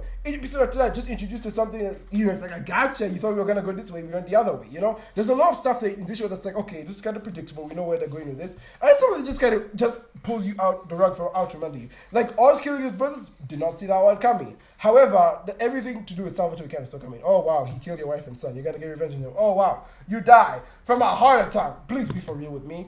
And then we have Sophia, bro.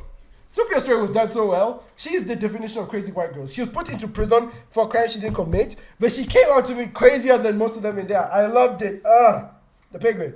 There's a lot of good stuff in here.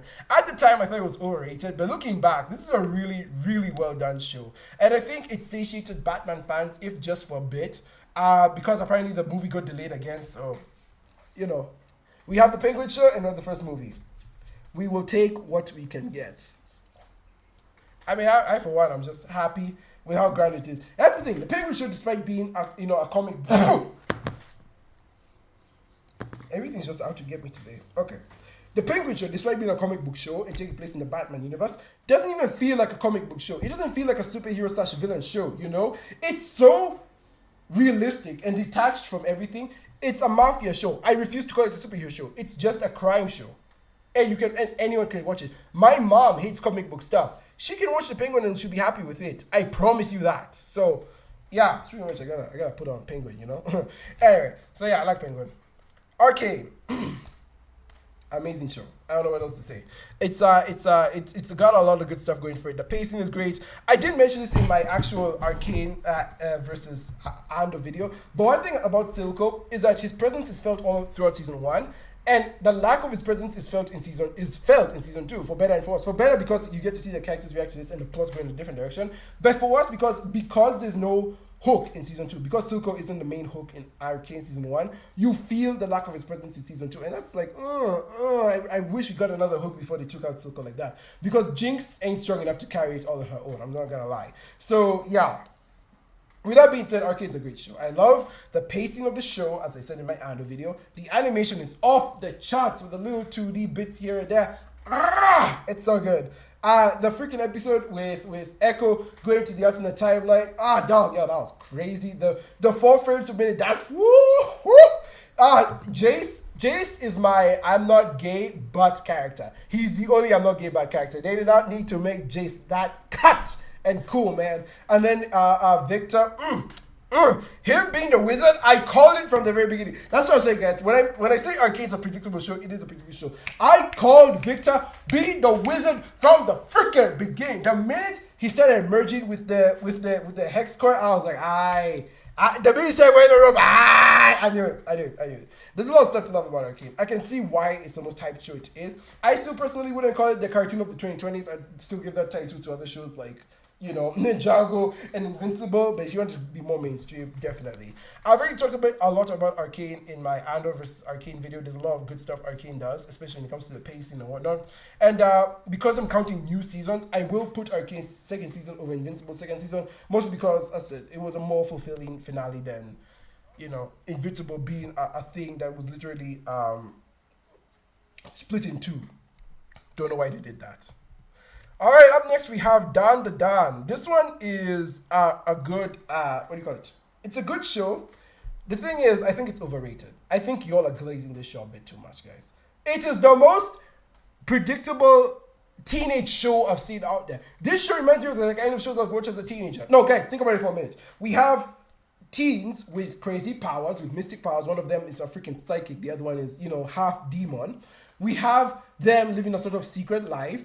Of course, there's a love triangle and there's a main love storyline between the characters. We have a villain of the week. Every episode, they're fighting a new monster or alien. And it's like, we've seen this kind of show before. This is a 2010s cartoon that somehow snuck its way into the 2020s. And I feel like because the teens of this era didn't watch much of the 2010s cartoons, they are overhyping this show. But it's funny too because I grew up with this kind of show. I've seen it before.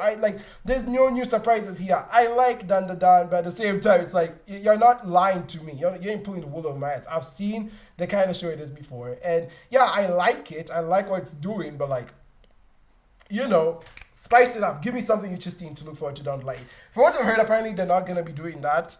We're going to get a lot more misunderstandings, which I hate, and a lot more love triangles, which is, oh, so fun. I'm having so much fun, guys. But Dan the Dan, it's good. I like, I'll put it there.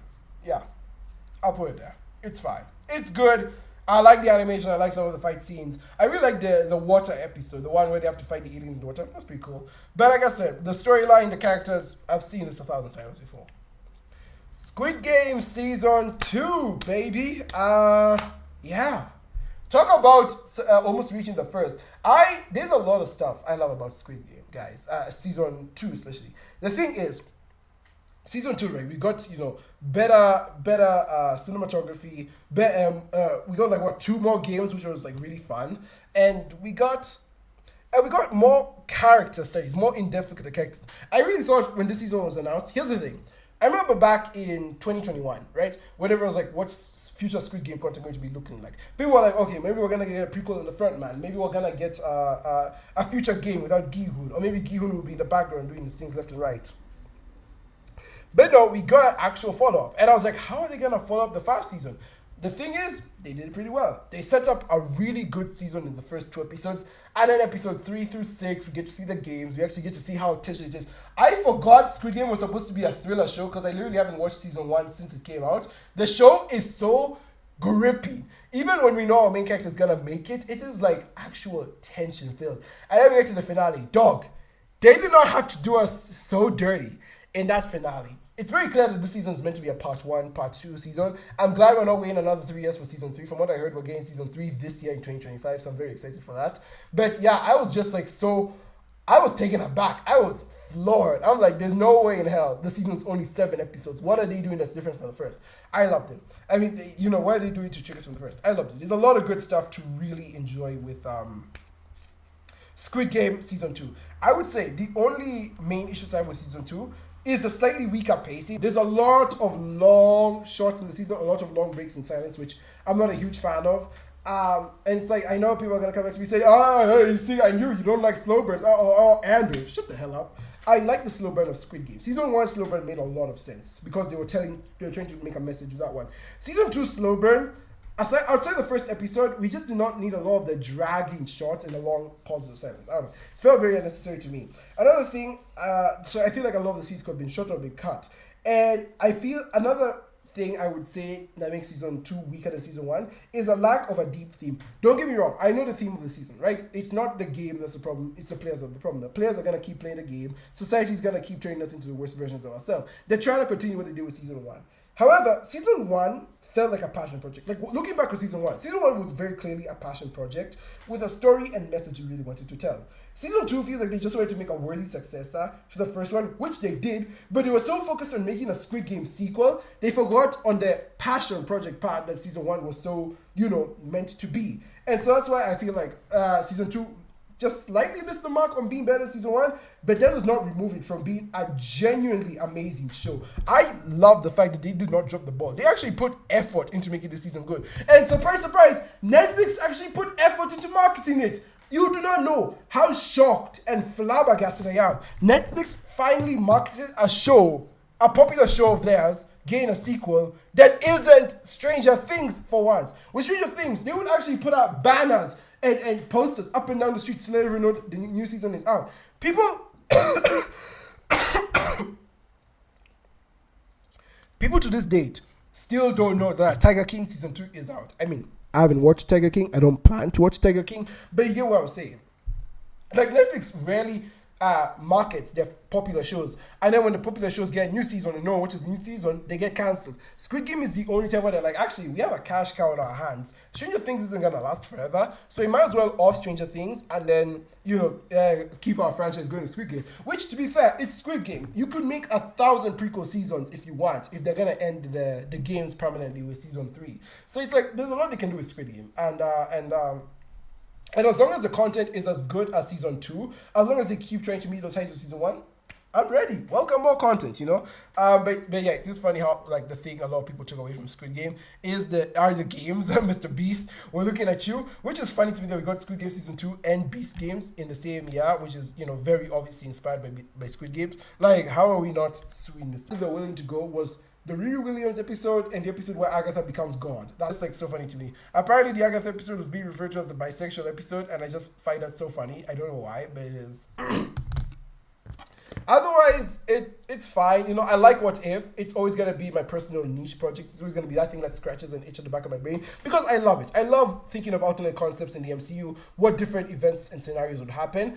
Apparently, from what I heard, with What If Season 3, the reason why they couldn't get as crazy with the concepts was apparently the top dogs in Marvel told them not to do any crazy concepts because they wanted to adapt some future stories for the MCU, which means that they didn't want to spoil everything in What If first, and they wanted to save some stories for the MCU, which is just weird and crazy to me. It's also crazy to me how we didn't get an episode on Storm, despite her being part of the main cast in the final episode. Like, we know who Kahori is, we know who Birdie is, we know who Carter is, but no Storm. Very weird. Like, really? You couldn't switch out like any other episode in season 3 of Storm? Switch out the 1872 episode. It wasn't even that great. 1602 is still my favorite episode to this day. I love how wacky that episode is. Again, that's the type of what if nonsense I want to see. So yeah, What If? It's a very hated show. A lot of people don't like it. For me, it scratches that itch. It's always gonna scratch that itch at the back of my brain. I have a personal preference for it. So yeah. Up next is Creature Commandos. Okay, we're not gonna talk about this one a lot. As of now. Creature Commandos isn't done. I think the finale just aired today, if I'm not wrong, like as of streaming. So, I'll probably bump it up on the list later on. But as of now, the series is not done, so I can't properly review it. However, based off what I've seen of the show so far, I like it. This being our first look into the DCU, I like the fact that we are focusing a lot on these new main characters. We're actually trying to dig into them, see what makes them tick, and really make them relate to the others. And I like that. Every episode has a focused main character, and I like that so far. Which, if I'm not wrong, that means every episode, that means we have, 7 characters in total? We have, G.I. Robot, Dr. Phosphorus, Rick Flag, Weasel, The Bride, Nina, and Frankenstein. Yeah, 7 episodes. I don't think we got an episode on Rick Flag, if I'm not wrong. Like, we didn't dig into a lot of his character. I mean, all we know is that we know he's Rick's dad, Rick from Suicide Squad, and that his son died and he's reeling from that. Otherwise, I don't think we got much on him. We got more stuff on G.I. Robot and Weasel and Dr. Phosphorus, who is hands on my favorite character. I love how snarky he is. I love how, because he's a skeleton, he always just has a blank expression, so you're just trying to read the emotion in his eyes. And I love his powers. His powers are my favorite of the whole group. He actually feels like a threat compared to freaking Weasel. Frankenstein is strong, sure. G.I. Robot just has guns. Bride has guns and is strong. It's like, yeah. Gunn is very comfortable with doing his Suicide Squad stuff, which, now that Superman is coming out, I'm hoping that after Superman, he can take a step back from doing Suicide Squad stuff, because he's done it with Guardians, characters who have slight powers. He's done Suicide Squad, he's doing Creature Commandos. So I'm hoping, and we had a lot of Suicide Squad content this year, by the way. We had, we had the freaking anime, we had the video game, Creature Commandos, again, brings that same energy. So I'm hoping, again, now that he's doing more fantastical characters, more, actual powered characters. Whoa.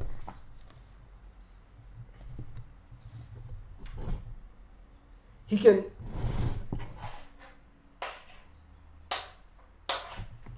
take a step back from doing, the generic or doing the same,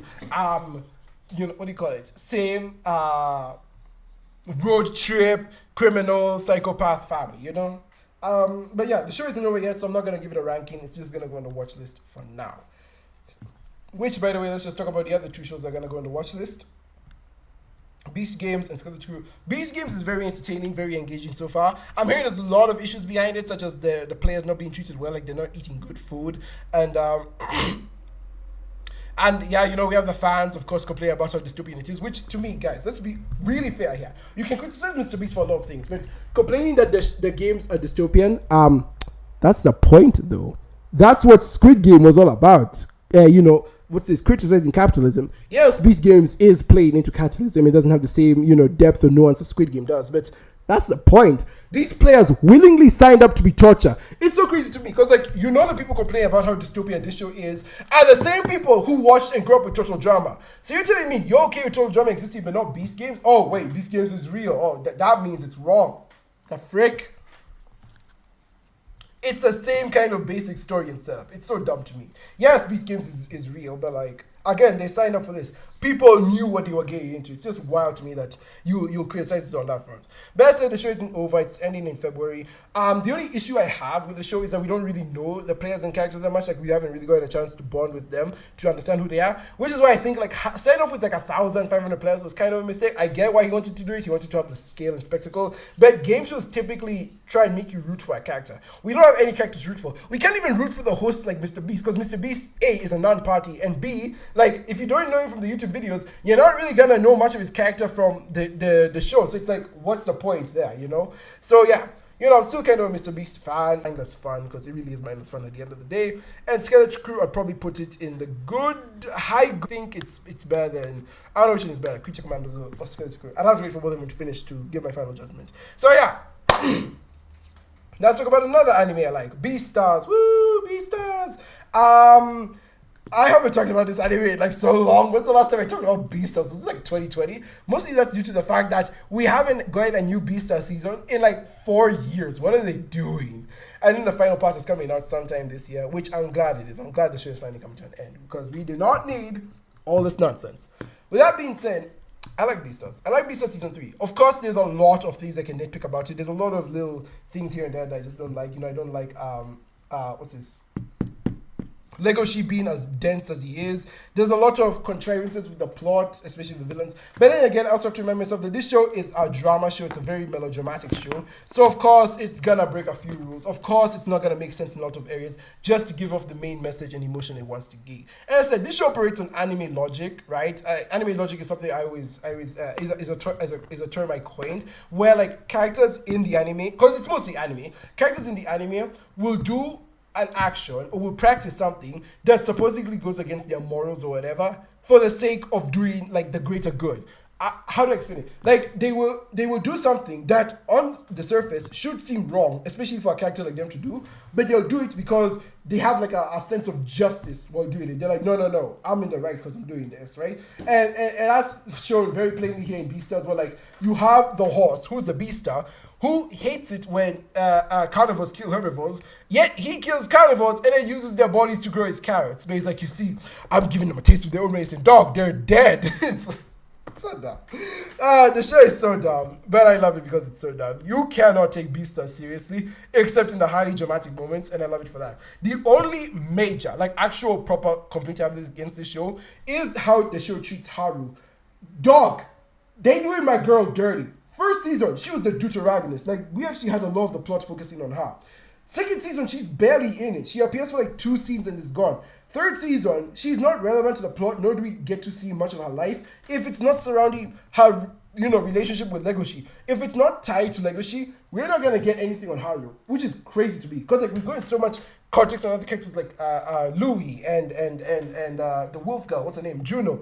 But Haru is just kind of stagnant. She's been the same as she's been since the end of season 1. Madness to me, absolute madness. You did not do my girl dirty like that. So yeah. It's good, but it's just a bit too wacky. I put it in mindless fun, but I actually enjoy a lot of parts about this, and I like the social commentary it's having on its world. It's pretty cool.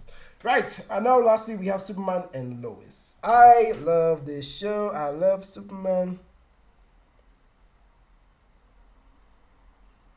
I love Superman and Lois so much. Wait just 1 second. Let's make sure the volume is good.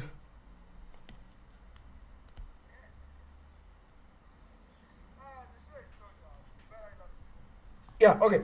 Superman and Lois season 4. I love this. It's so good. I love how we get to see more of Boy Scout Superman. He's just a regular guy trying to live his life. My favorite episode from the entire series comes from this season where, you know, he finally decides it's time to reveal my identity as Superman. We go over the ramifications of what it means to have his identity be revealed and what that means in the long run. And I love how, like, they literally have to write Lex Luthor out of the plot just so this episode can happen. And it's such a touching episode. I love seeing the connections we have with the other characters. And despite having a lowered budget because, you know, decided to catch the budget for the final season for whatever, we still get good CGI, we still get a good final fight, and all in all, this has easily become my favorite Arrowverse show, beating out other shows like The Flash and Supergirl. And the finale, guess what, is a lot better than Supergirl's finale, because unlike Supergirl, we get to see the consequences of Superman revealing his true identity. I love it. I love this show so much. It's so good. Fourth season is easily up there as one of my favorites. Season 3 and 4 are completely fast paced. I really like season 3 a lot because, oof, tugged at the heartstrings. Season 4 tugs at it even harder. The finale made me cry, bro. I'm never gonna lie. Finale actually made me cry. It was so good and so touching. Superman and Lois has taught me a lot more about superheroes and how I want to write them going forward for myself. And yeah, I think it's a testament. Superman and Lois has really set the standard for what a good Superman project should look like. And now that James Gunn is directing the next Superman show, the next Superman movie, not only that, but he's also cancelled this show. Because remember, Superman and Lois had to get cancelled. It was originally gonna have like 7 seasons or whatever, but they had to cut it down to 4 because of the new DCU. And now that James Gunn has shut down Superman and Lois in favor for the new live action Superman to, grow his cape and fly, he better not scrub the Superman 2025 movie. I would be so upset if he if he cancels Superman and Lois just so he can prop up his own movie and then the new movie sucks anyway, Zack Snyder style. I mean, I have more faith in James Gunn than I do Zack Snyder, but like, oof, I am worried. I am so worried. But yeah, Superman and Lois has set the standard of what a good Superman project should be, and I'm hoping the new movie Superman 2025 is just as good, if not better. But yeah, that's where we put Superman and Lois. It goes into genuinely amazing, made me feel a lot of things, cry like a baby. I love it. There's obviously a lot of things here and there that do drag it down from being perfect, but as I said, for a CW show, for it to be as good as it was and to make me feel the things I did, I'm more than impressed. I'm very happy with it. So, yeah. And that's the list, ladies and gentlemen. That is what all my my takes are on these shows, animated shows, live action shows, every single show and new season I watched in 2024. So personal favorites are Ninjago, Chaos Theory, Arcade, Invincible, Squid Game, Genuine Amazing Superman and Lois, Penguin, What If, Beastars. DC is just killing Marvel when it comes to the TV side. I love that. Batman is in the good tier. Tales of Bad Batch, Smiling Friends, My Adventures with Superman, Dan Iwaju, Rebuild the Galaxy. Mindless Fun is Code Geass, Rose of the Recapture, Sonic Prime, Suicide Squad. Ew! What are you cats doing? Ew! Mid stuff is Rings of Power, The Knuckles Show, Last Airbender, just 3 live action shows in a row. Trials of the Gods, Rick and Morty the Anime. Underwhelming is Umbrella Academy Season 4, Echo. I haven't seen Agatha, I just couldn't be bothered to watch it. It definitely did not look like something for me. Acolyte for Abysmally Awful, Megamind Rules, and then these last 3 shows, which I am currently watching, but they have not finished as of recording. So, yeah. Anyways, guys, that's gonna